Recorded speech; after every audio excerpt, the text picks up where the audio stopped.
Hey, everybody. Welcome to week 2, 30 days to feeling fabulous, the energy equation.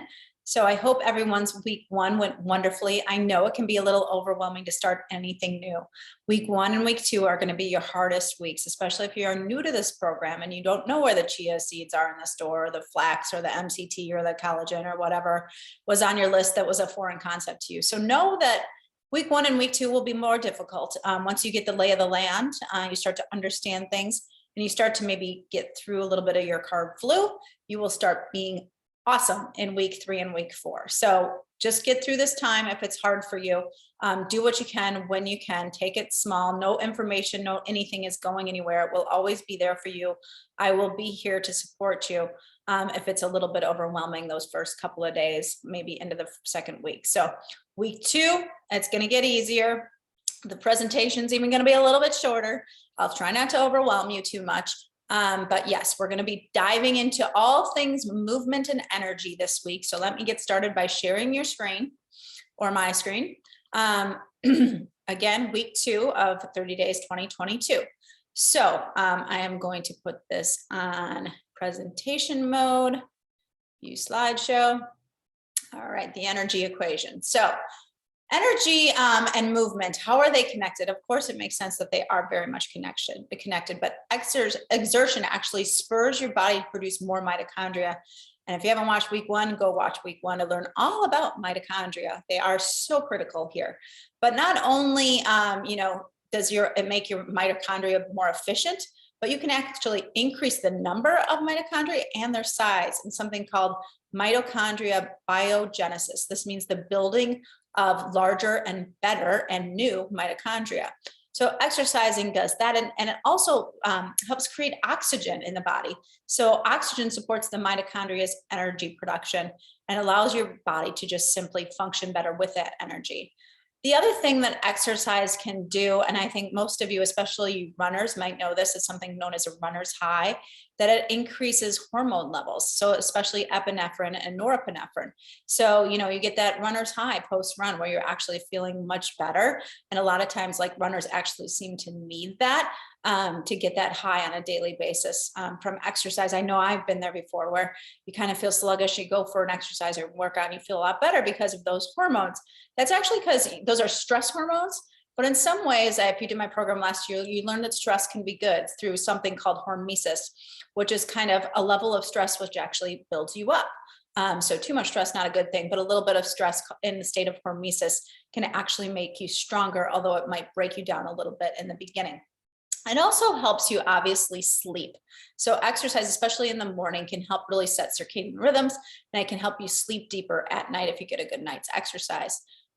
Better cardiovascular health, so heart health. So if you're any kind of exerciser, including a runner or something that is kind of more cardiovascular in nature, you will learn that it's just the rest of your day goes easier. So climbing up those stairs, getting to the front door of the office, etc., is not going to be as much work. And so you have more stamina kind of lifelong.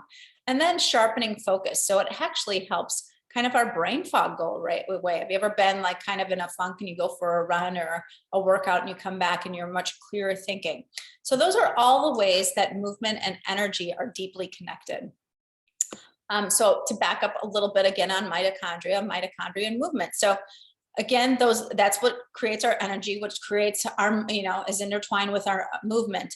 And the more we have, the healthier we are. So like a lot of times I know, like I've literally been in awe of watching little kids at like a park, just how they never tire. They're running from one thing to the next and they're just full on. It's not like they even think of it. They're just full on running from thing to thing and like bouncing like a pinball all over. And you're like, God, I just wish I had a little bit of that. Why? Because their mitochondria is young and hasn't been damaged by life yet. So when we get old, just like our cells can oxidize, so can our mitochondria. They can kind of get old and rusty and damaged, and we need to build them up or build new mitochondria. And mitochondria are in every cell of our body, with the exception of red blood cells. So we really need to mind our mitochondria. So movement to begin optimizing that mitochondria. So now some of you might be inspired and be like, I'm going to go out and kill it and, do this workout for an hour and just kill it in the gym. Well, you really don't need to do that, especially if you haven't been exercising or you've been exercising way too much. it actually can do more harm than good. Going out and attempting, the 5-10 mile run when you're not feeling like it, and you just don't have that energy, can actually do more damage. I've seen a lot of my clients come to me that are, have some kind of disease state going on, chronic illness, kind of fighting Lyme, and they're still going to their 3 HIIT classes a week or 5 to 6 HIIT classes a week. That's not where you want to start, actually, when you're suffering from kind of severe mitochondrial damage. I know when I was post Lyme, to the attempt of like a 3 mile run, and I had just run the New York Marathon actually when I was diagnosed, but I could not even make it a mile. I needed to start slowly and build myself up over time. And so I started with walking and doing yoga. Those were the 2 that kind of helped me slowly rebuild that mitochondria. I really tried to take it back, dial it down, and go from there, because those were great ways to unlock my energy without exhausting me in the end. Sometimes when you do that excess exercise, you can end up more exhausted than energized. So we want to make sure that we're not overtraining too. Even those people that don't have, chronic illness, that are in great shape, working out hard 7 days a week is really not great for you. You need time to rest and repair and rebuild that body. Exercise can be stressful. It can raise your cortisol levels, end up doing some damage to your cells. So if you are an intense exercise, make sure you build in time for rest, repair, and restore, and fueling your body. So speaking of fuel, eating to fuel your workout. So gone are the days, hopefully, of thinking that, you need to eat a banana right before you go work out to have fuel, or, to fuel your muscle glycogen stores. Really, calories and carbs are not what's fueling your workout. Human motion is not fueled by calories. It's fueled by what we called ATP. Again, back to last week's presentation, your mitochondria produce something called ATP, that is your energy. So that's what's actually fueling your workout. And guess where most of that fuel can come from if your body is allowed to tap into it? Stored fat. That's what we want to do, is tap into that stored fat for our exercise, not necessarily the quick burning glucose that's in our cells. So usually a combination of both is what's going on, is what we're aiming for. But we want to make sure that we're fueling ourselves for longevity and health, not just for our next workout. So when I was back in those marathon days, probably 10 years or so ago, I was thinking that I needed to fill my glycogen stores and my muscle cells all the time. So I was constantly focused on the carbohydrates to fuel those cells. But it really screwed up my blood sugar, screwed up my long-term energy, screwed up my health. So right now, what I do, I'm not an endurance athlete any longer, but I do not. Most of my workouts are fasted. So most of the time I'm trying to teach my body to tap into stored fat during my exercise. And that's because I'm usually working out in the morning. So it can get a little trickier if you're working out in the evenings, but in the mornings, I'm doing a fasted workout. If it's an hour or less, you really don't need to eat beforehand. It will tap into that stored fuel storage of your fat cells. We all have plenty of it. Even, the slightest, probably female in this program still has plenty of stored fat to tap into, to burn for that exercise. So that's what I'm typically trying to do. And I'm trying to not worry about completely fueling myself right afterwards either. Your body pools nutrients. So you don't need to worry about like crushing protein immediately when you're finished.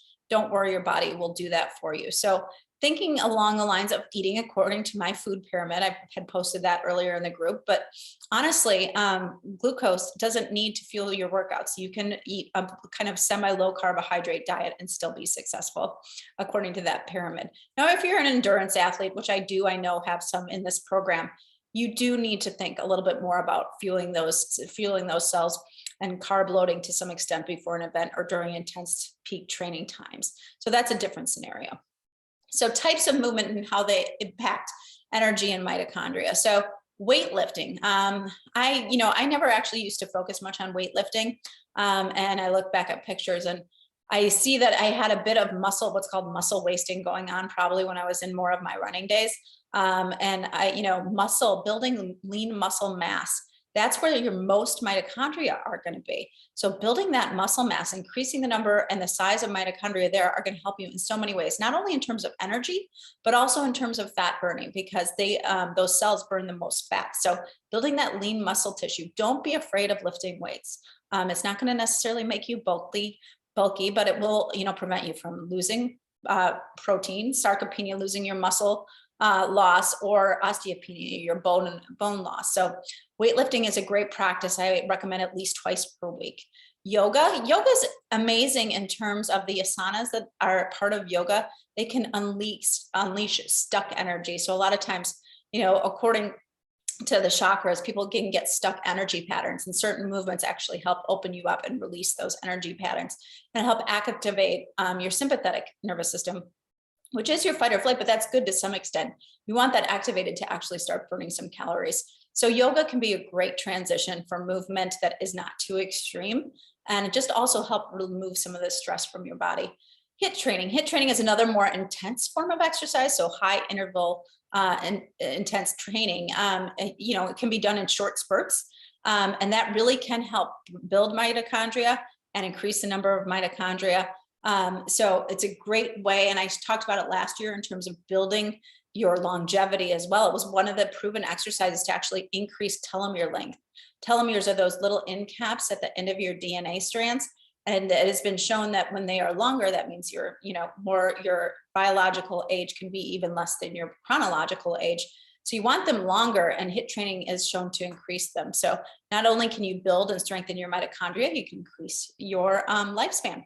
Running, as I talked about cardiovascular health and how important that is for long-term stamina and energy. That's what running can be great for. A lot of steady state running is not necessarily maybe the best thing, but kind of switching up, doing maybe like kind of interval training with running, or doing maybe one steady state run per week and then mixing it up with some kind of Tabata type running will definitely help increase stamina, increase your long-term energy throughout the day. And then walking.